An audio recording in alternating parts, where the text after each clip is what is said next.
नमस्कार दोस्तों, स्वागत है आपका आज के इस वीडियो में।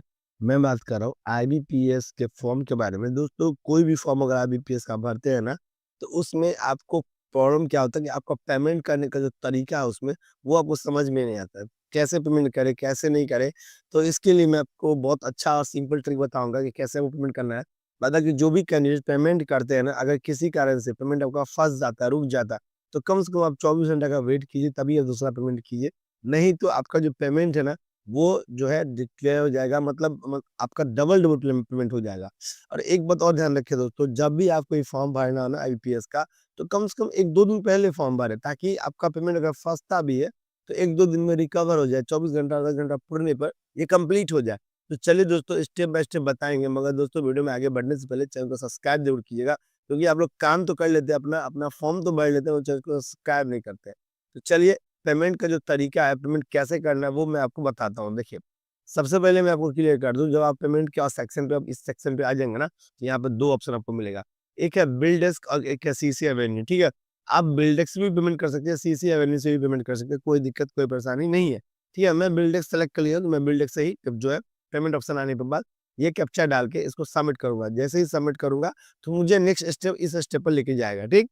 यहाँ पे ऑप्शन है credit card, debit card, internet banking, wallet, QR code और यूपीआई, ठीक है? इतना सारा ऑप्शन है, इतना सारा ऑप्शन है दोस्तों। अगर आप डेबिट कार्ड यूज़ करते हैं, सपोज़ दैट आप फॉर्म भर रहे हैं, आपके फादर-मदर का डेबिट कार्ड है, तो आप डेबिट कार्ड से या क्रेडिट कार्ड से पेमेंट कर सकते हैं। डेबिट कार्ड ऑप्शन जैसे क्लिक करेंगे, तो ये आपको ऑप्शन आ जाएगा, डेबिट कार्ड नंबर डालिए, फिर आप पेमेंट कर लीजिए, ठीक है? अगर ऐसा ऑप्शन है तो, ठीक? अगर आपका डेबिट कार्ड नहीं है, क्रेडिट कार्ड नहीं है, तो आप इंटरनेट बैंकिंग का यूज़ कर सकते हैं, नेट बैंकिंग जिसको बोलते हैं, या वॉलेट का यूज़ कर सकते हैं, या ये सबसे बहुत अच्छा ट्रिक है दोस्तों कि आप यहाँ पे क्यूआर कोड का ऑप्शन सेलेक्ट कर लीजिए। जैसे ही क्यूआर पे क्लिक कीजिएगा ना, तो कुछ इस प्रकार का ऑप्शन आ जाएगा, ठीक है? यहाँ पे आपको क्यूआर सेलेक्ट करने पे क्या आएगा, भीम यूपीआई, ठीक? क्यूआर सेलेक्ट कीजिए, भीम यहाँ पे सेलेक्ट आ जाएगा। उसके बाद क्या करना, मेक पेमेंट पे क्लिक कर देना है। जैसे ही मेक पेमेंट पे क्लिक कीजिएगा, तो आपको एक स्कैनर आ जाएगा। उस स्कैनर पे आपको पेमेंट कर देना है, ठीक है?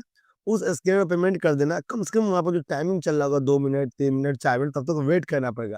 क्योंकि अगर उस टाइमिंग में आप कैंसल कर देते हैं, कुछ बैक हो जाते हैं, तो हो सकता है आपका पेमेंट जो है फँस जाए, रिजेक्ट हो जाए, ठीक है?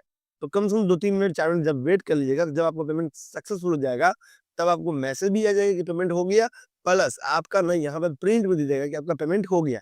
जब ये पेमेंट क्लियर हो जाएगा, जब पेमेंट सक्सेसफुल हो जाएगा, तब जाके आप जो है नेक्स्ट स्टेप में फिर से इस फॉर्म को लॉगिन करके आप जो इसका फुल प्रिंट है, जो आपको प्रिंट निकालना है, वो आप निकाल सकते हैं आसानी से, कोई दिक्कत, कोई परेशानी नहीं है। दोस्तों, अगर आप अभी तक वीडियो देख रहे हैं, तो प्लीज़ चैनल को सब्सक्राइब कर लीजिए, और अगर आपको पेमेंट करने में कोई प्रॉब्लम हो रहा है, तो आप मुझे फेसबुक, इंस्टाग्राम की मदद से संपर्क कीजिए। मैं आपको ज़रूर बताऊँगा कि कैसे पेमेंट करने का फुल और प्रोसेस है, मगर अगर मतलब जैसे आपको समझ भी नहीं आ रहा है कि मैं क्या कर रहा हूँ, तो वैसे इतना सिंपल पेमेंट ऑप्शन दिया है दोस्तों कि आप आसानी से कर सकते हैं। Thank you.